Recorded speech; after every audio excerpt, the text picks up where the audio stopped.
हाँ स्टूडेंट्स, तो आज हम लोग एनसीईआरटी का सवाल हम लोग पढ़ेंगे 12 नंबर क्वेश्चन दोलन का और सिलेक्शन चैप्टर का 12 नंबर क्वेश्चन। इसमें एसएचएम का इक्वेशन दिया गया है, मतलब सरल आवर्त गति के लिए जो है इक्वेशन दिया गया है और हम लोगों को इस इक्वेशन के आधार पर रेफरेंस सर्किल बनाना है, वृत्त बनाना है इन समीकरणों को देख करके। तो अब इस क्वेश्चन में एक बात दिया है कि जो हमें वृत्त बनाना है वो हमें एंटी क्लॉकवाइज लेकर के बनाना है, यानी यहाँ पर हमें जो परिक्रमण की दिशा दिखाना है, परिक्रमण की दिशा जो हमें दिखाना है, ये वामावर्त बोला गया क्वेश्चन में कि वामावर्त आपको लेना है, वामावर्त हम लोग को लेना है, वामावर्त हम लोग को लेना है, एंटी क्लॉकवाइज लेकर के बनाना है और इक्वेशन हमको ये सब दिए गए हैं। तो जब आपको बोला जाए कि वामावर्त यानी एंटी क्लॉकवाइज लेकर के सर्किल बनाइए एसएचएम के इक्वेशन के आधार पर सरल आवर्त गति के समीकरण को देखकर, तो जब एंटी क्लॉकवाइज बोले तो आपको हर इक्वेशन को कॉस में आपको चेंज कर लेना होगा। x = a cos omega t plus phi इस फॉर्म में आपको चेंज करना होगा, तभी आपको सर्किल बनाना है और तभी आप सवाल को सॉल्व कर पाएंगे। जान लीजिए क्यों। क्योंकि जैसे मान लीजिए हम एक सर्किल बनाते हैं इस तरह से जब, और अगर हम एंटी क्लॉकवाइज पार्टिकल को ऐसे घुमाते हैं और सपोज कीजिए कि हम t का वैल्यू यहाँ 0 लेते हैं और एंटी क्लॉकवाइज अगर बढ़ते हैं और यहाँ मान लीजिए कभी टाइम t पर यहाँ पहुँच गए, तो यहाँ से यहाँ आने में जो एंगल बनेगा और ओमेगा कोणीय चाल से हम घूम रहे हैं, तो यहाँ पहुँचने के बाद यहाँ जो एंगल बनेगा, जो ट्रेस होगा, ये ओमेगा टी इस तरह से बनेगा। अब इस पार्टिकल का जो प्रोजेक्शन यहाँ लीजिएगा ये आपको x होगा, ये वाला। हाँ, क्वेश्चन में ये भी बोला गया कि जो आपको प्रोजेक्शन लेना है वो x पर ही लेना है, ये भी दिया हुआ है क्वेश्चन में भी x यूज किया गया है। तो x अगर लेते हैं इस तरह से तो आप देखिए क्या मिलेगा। और ये रेडियस अगर बात हम करें तो ये एम्पलीट्यूड का काम करता है, ये मैक्सिमम जो है प्रोजेक्शन का जो मैक्सिमम डिस्प्लेसमेंट होता है वो होता है ये पूरा मैक्सिमम डिस्प्लेसमेंट। तो हम यहाँ क्या लिख सकते हैं, कॉस ओमेगा टी इक्वल्स लिख सकते हैं, जो है बेस हो जाएगा आपको x और बाई हाइपोटेनस a, तो x = हो जाएगा a कॉस ओमेगा टी हो जाएगा, यानी कॉस के रूप में हमारा इक्वेशन चला आएगा। जब भी हमको एंटी क्लॉकवाइज बोले हमें कोई भी क्वेश्चन सॉल्व करने के लिए, हम लोग ये जानते हैं ना कि कोई पार्टिकल अगर सर्किल पर घूमता है तो उस पार्टिकल का जो प्रोजेक्शन का मोशन होता है किसी डायमीटर पर, वो एसएचएम करता है प्रोजेक्शन का मोशन। यानी अगर कोई कण इस सर्किल पर अगर घूमता है, जैसे कोई कण यहाँ है तो इस डायमीटर पर कण का प्रोजेक्शन यहीं होगा। ये कण अगर यहाँ आ गए तो प्रोजेक्शन ये मिलेगा, कण यहाँ आ गए तो प्रोजेक्शन ये मिलेगा, कण यहाँ आ गए तो प्रोजेक्शन ये मिलेगा, कण यहाँ आ गए तो प्रोजेक्शन ये मिलेगा, कण यहाँ आ गए तो प्रोजेक्शन ये मिलेगा, कण यहाँ आ गए तो प्रोजेक्शन ये मिलेगा।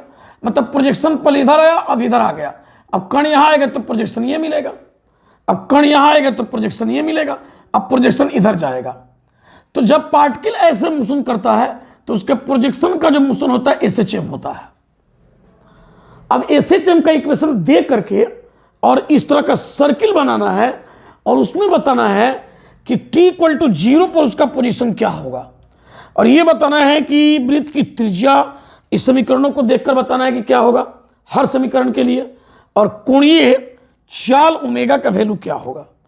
आइए हम लोग सॉल्व करके देखते हैं, बनाते हैं कि क्या हमें मिलता है और कैसे आंसर लाते हैं हम लोग यहाँ। तो हम लोग यहाँ पर आगे बढ़ते हैं। जैसे हम पहला इक्वेशन हम लेते हैं, ये इसको पहले हम कॉस में चेंज करेंगे। इक्वेशन हमारा क्या है, ए नंबर x = है -2 sin 3t + π/3 है, इसको हमको कॉस में चेंज कर देना है। तो हम लोगों को याद रखना चाहिए, हम लोग जानते हैं पहले से कि कॉस जो है π/2 + थीटा, मतलब कॉस 90 + थीटा जो है वो होता है हमारा -sin थीटा।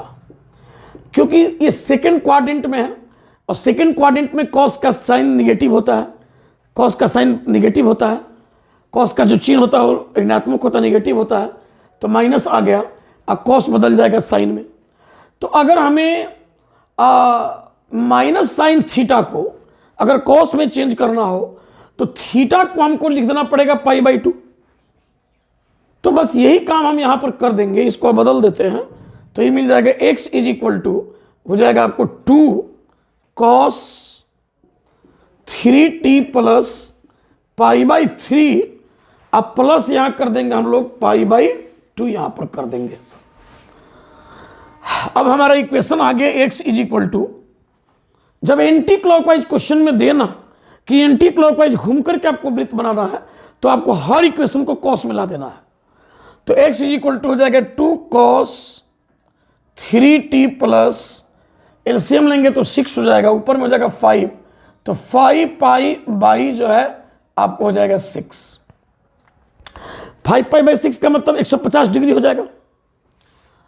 तो अब हम वृत्त को बना सकते हैं, क्योंकि हमें पता हो गया कि जब यहाँ t बराबर 0 हम पुट करेंगे, जब t बराबर 0 पुट करेंगे तो जो एंगल बचेगा वो यही केवल बचेगा।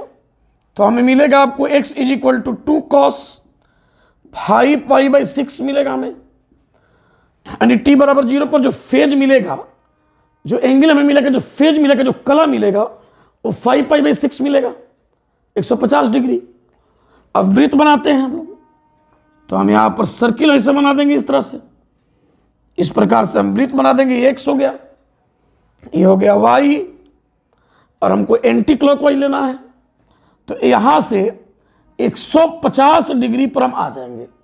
मतलब यहाँ हम बना देंगे इस तरह से, हम लोग इस प्रकार से ऐसे एंटी क्लॉकवाइज दिखा करके ऐसे, और ये एंगल 150 डिग्री मतलब कि 5π/6 ले लेंगे और हमारा यही पोजीशन P होगा t बराबर 0 पर।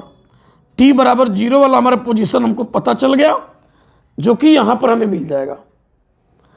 अब इस इक्वेशन से हमें एम्पलीट्यूड क्या होगा, तो एम्पलीट्यूड ये हो गया 2, तो 2 सेंटीमीटर हो जाएगा हमारा एम्पलीट्यूड। ओमेगा का वैल्यू कैसे पता चलेगा, तो इस इक्वेशन में ये ओमेगा का वैल्यू होता है, ओमेगा ये होता है हम लोगों को, तो ओमेगा हो जाएगा हमारा 3 रेडियन पर सेकेंड। आंसर हो गया, पहला क्वेश्चन हम लोगों ने बना लिया। इसी तरह बाकी हम 3 भी बनाते हैं, इसको पहले आप देख ले, फिर हम आगे बढ़ते हैं। अब हम बी नंबर क्वेश्चन बनाते हैं, मिटाते हैं इसको।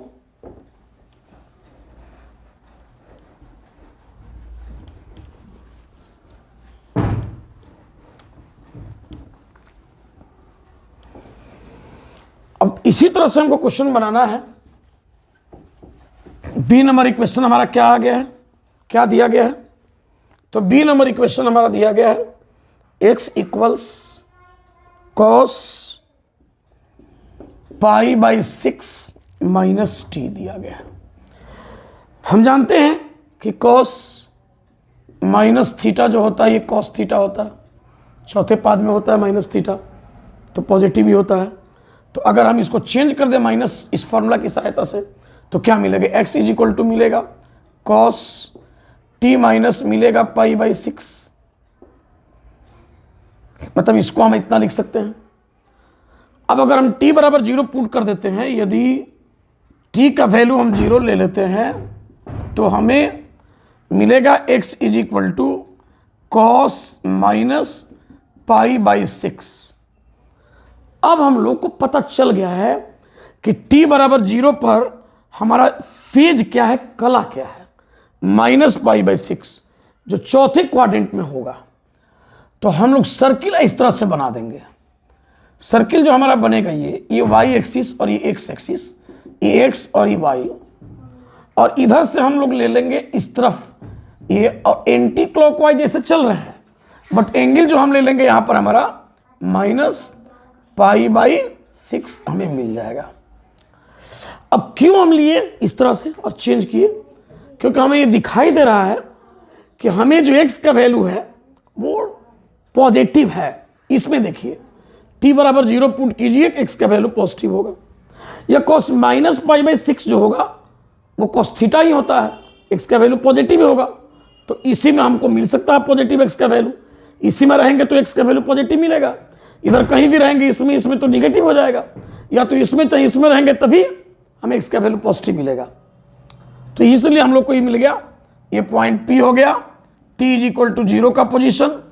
अब यहां से एम्पलीट्यूड क्या होगा, तो यहाँ 1 से मल्टीप्लाई है, 1 से यहाँ मल्टीप्लाई है, तो इसका एम्पलीट्यूड हो जाएगा 1 सेंटीमीटर। कोणीय चाल ओमेगा क्या होगा, तो यहाँ जो t के साथ मल्टीप्लाई है 1 से है, तो ओमेगा का वैल्यू हो जाएगा हमारा 1 रेडियन पर सेकेंड।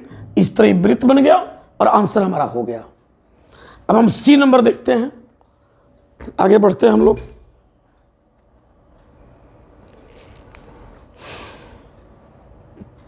अब सी नंबर में सी नंबर क्वेश्चन बनाते हैं। तो सी नंबर क्वेश्चन हमारा है x इज इक्वल टू आपको दिया गया है 3 sin 2 पाई t प्लस दिया गया है पाई बाई 4, पाई बाई 6 यहां लिखा गया था, पाई बाई 4 है। सबसे पहले बात कि इस क्वेश्चन में x का वैल्यू पॉजिटिव है, इस बात का भी हमें ध्यान रखना है। एंटी क्लॉकवाइज ही घूम के वृत्त बनाना है, तो हमें साइन को कॉस में चेंज करना है। और हम जानते हैं कि साइन को कॉस में अगर चेंज करेंगे तो cos pi by 2 plus theta ये होता है हमारा माइनस साइन थीटा, जबकि यहाँ साइन पॉजिटिव है, तो इस माइनस को हम यहाँ पीछे लेके चले आएंगे, यानी minus cos pi by 2 plus theta जो होगा इसको हम साइन थीटा के रूप में लिख सकते हैं ऐसा। अब इसी फॉर्मूला के तहत इसको हम चेंज कर लेंगे, तो हमें मिलेगा आपको x is equal to minus 3 cos 2 pi t plus pi by 4 plus pi by 2, sine cos में चेंज हो गया। तो x इज इक्वल टू मिलेगा हमें minus 3 cos 2 pi t plus जो है इसका एलसीएम कितना हो जाएगा, तो 4, और हो जाएगा ऊपर में आपको पाई या प्लस 2 पाई, तो 3 पाई बाई 4 हो जाएगा ये। अब अगर t बराबर 0 हम रख लेते हैं, t इक्वल टू 0, तो हमें मिलेगा, यदि t बराबर 0 रख लें तो हमें मिलेगा आपको x इज इक्वल टू जो है माइनस 3 cos 3 पाई बाई 4 मिलेगा हमें। और 3 पाई बाई 4 का मतलब है, पाई बाई 4 मतलब 45 डिग्री, 3 पाई बाई 4 मतलब 135 डिग्री, और cos 135 लीजिएगा तो माइनस में आएगा, और वो माइनस और ये माइनस पॉजिटिव प्लस में आएगा, मतलब हमको इसको पॉजिटिव ही बना के लेना है। और t बराबर 0 पर हमको पता चल गया कि फेज ये है, बट लेकिन पॉजिटिव लेके बनाना है आपको। तो कैसे बनेगा, यानी हमको सर्किल तब ऐसा बनेगा, सर्किल जो हमारा अब ये बनेगा वही इस तरह से बनेगा, ये x ये y। अब हमें सर्किल जो बनाना है 135 डिग्री का, भले हमें एंटी क्लॉकवाइज ऐसे बढ़ना है, बट हमें जो बनाना है 135 डिग्री वो ऐसा लेना है कि x का वैल्यू हमारा मिले जो वो हम लोगों को जो है पॉजिटिव, चूंकि x का वैल्यू यहाँ यही समय पता चल रहा है कि पॉजिटिव है, धनात्मक है, पॉजिटिव है, और इसके आधार पर भी हमें यहाँ पर पॉजिटिव ही लेना है हम लोगों को। तो 135 डिग्री हमें ले लेना है, 135 डिग्री हमें घूम जाना है इस तरह से, ताकि हमें पॉजिटिव ही मिले। 3 पाई बाई 4 पर हमको लेना है यहाँ, और x इज इक्वल टू हमें 3 पाई बाई 4 यहाँ पर दिया हुआ है, पॉजिटिव इसको लेना है। अब पॉजिटिव में हम तो या तो इस क्वाड्रेंट में रहें चाहे इस क्वाड्रेंट में रहें, तभी हमारा पॉजिटिव वैल्यू आएगा, पॉजिटिव तभी मिल सकता है हमें। अब पॉजिटिव अगर मिलता है, अगर हम इधर रहते हैं, अगर इस तरफ हम रहते हैं, अगर यदि हम लोग 135 डिग्री बनाना चाहते हैं तो 135 डिग्री हमें कैसे मिलेगा, तो अगर हम यहाँ ऐसे घूम रहे हैं इधर से यहाँ से, अब यहाँ से अगर मापे, यहाँ से इसको रेफरेंस लाइन न ले, यहाँ से अगर मापे और इधर से मापते हुए यहाँ पर आके हम बना दें ऐसे, मतलब ये एंगल हमको बनाना पड़ेगा आपको 135 डिग्री, 135 डिग्री एंगल हमको ये बनाना पड़ेगा, ये वाला, तभी हमको पॉजिटिव मिल पाएगा x का वैल्यू, और तब हमारा ये मिलेगा हम लोग को। चूंकि इधर से घूमना था हमें, तो घूमना इधर से है, अब यहाँ से तो एंगल बन नहीं सकता है, यहाँ से एंगल हमें बनेगा, आपको रेफरेंस लाइन x को ही लेना है, तो इधर से हमें लेके घूमना पड़ेगा 135, t इक्वल टू 0 पर हमें मिल गया पार्टिकल का ये पोजीशन। बहुत इंटरेस्टिंग क्वेश्चन हुआ। अब यहाँ पर हमें निकालना है कि एम्पलीट्यूड क्या होगा। तो एम्पलीट्यूड हमारा 3 सेंटीमीटर है, तो यहाँ पर रेडियस जो होगा 3 सेंटीमीटर, वृत्त का रेडियस त्रिज्या पूछ रहा था, मिल गया 3 सेंटीमीटर। ओमेगा का वैल्यू तो ये टी के साथ जो मल्टीप्लाई है वही तो है ओमेगा, तो ओमेगा इज इक्वल टू हो जाएगा आपको 2 पाई रेडियन पर सेकेंड, आंसर हो गया। तो ये हमारा वृत्त रहा और ये रहा सॉल्यूशन सी नंबर का। अब हम डी पर आते हैं, लास्ट क्वेश्चन, इसको बढ़िया से पहले समझ लेते हैं।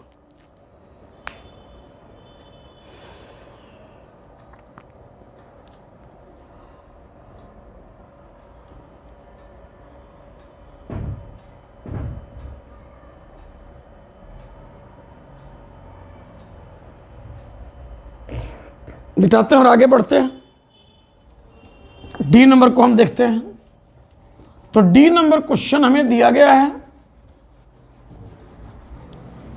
डी में हमको दिया गया है, आपको डी हमें दिया गया है आपको जो है x इज इक्वल टू दिया गया है 2 cos पाई टी हमें दिया गया है, x equals 2 cos pi T. तो अब हमें इसका सर्किल बनाना है, तो t इज इक्वल टू 0 आप रखिएगा तो आपको क्या मिलेगा, तो आपको मिलेगा x is equal to 2 cos 0 यानी 2 मिल जाएगा आपको 2 सेंटीमीटर। एंगल हमारा क्या मिलेगा 0, तो सीधा हम सर्किल जो बना देंगे, हाँ फाई जो मिला वो 0 मिला इनिशियल फेज, तो पार्टिकल हमारा p इनिशियल पोजीशन यहाँ t इज इक्वल टू 0 हो गया, वृत्त बन गया, एंटी क्लॉकवाइज से घुमाना है। और रेडियस कितना होगा 2 सेंटीमीटर। ओमेगा का वैल्यू निकालना है, तो टी के साथ जो मल्टीप्लाई है ओमेगा है, तो ओमेगा हो जाएगा हमारा पाई रेडियन पर सेकेंड।